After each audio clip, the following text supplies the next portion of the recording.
alkur'ani kai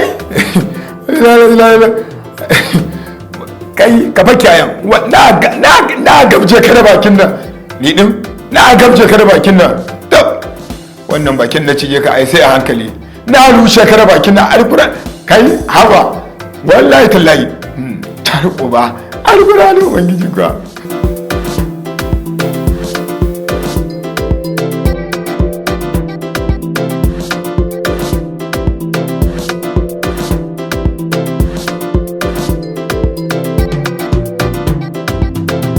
sunana Salisu Sha'ibu inciya magajin kulu, kuma da kaga ji ake cewa magajin kulu hakika kulu marigayi babana ne, ma'ana dan gado ne.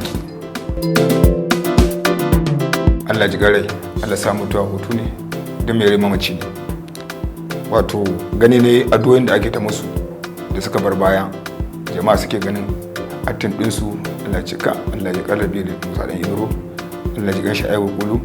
To na gani ma a'a ai ya kamata ni ma in yi gado. Shine ni ma na ga addu'ar da ake masa ni ma kawai na ci to bari in fada. Lokacin da yake da rai makamancin da muka je makaranta muka dan yin su abubuwan haka dai irin da yi, kin san an ce dan gado, bari dan kwatanta a ce ai gaskiya ne ana magajin kulu ana ce kai hatta ma ake kulun ga baki daya tun da riga mutu kakan iya ai suna linzami ne. mu biyar ne.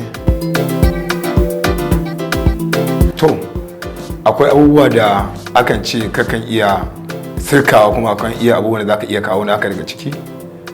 Duk abubuwan da shi yake ba za mu ce za mu yi duka ba, za mu ɗaya kamanta mu dan kawo mu ma namu, za mu tun da riga za mu riga ya kawo kai kan iya canja, an rawa canja kiɗa ma kan iya canja.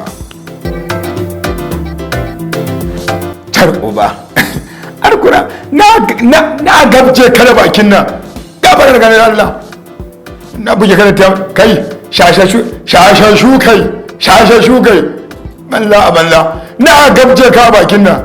To wannan dogon bakin na sunan wani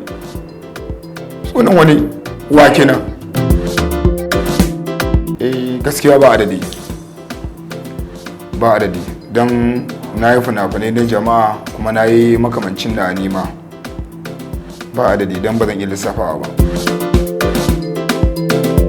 Akwai dan gado da muka yi, akwai kulu entertainment da na yi, akwai na Maryam da na yi, kai tuna da diya ba sa da kirguwa.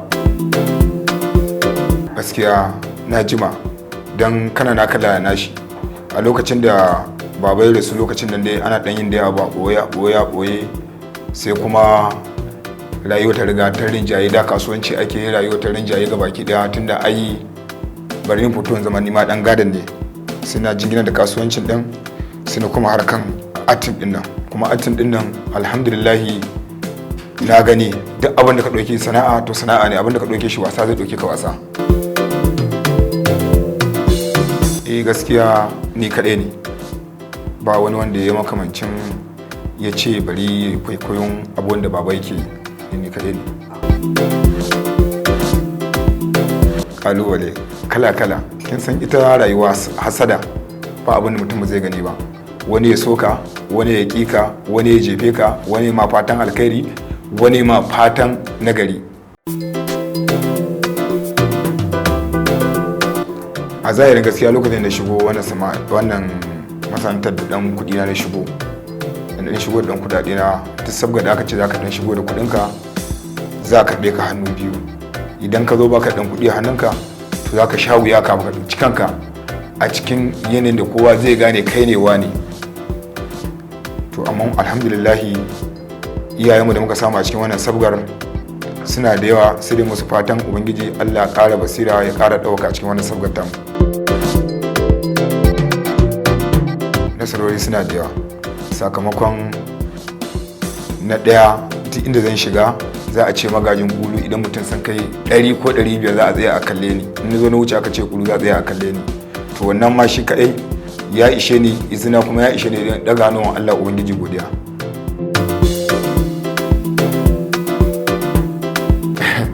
Ai buri na guda ɗaya ne.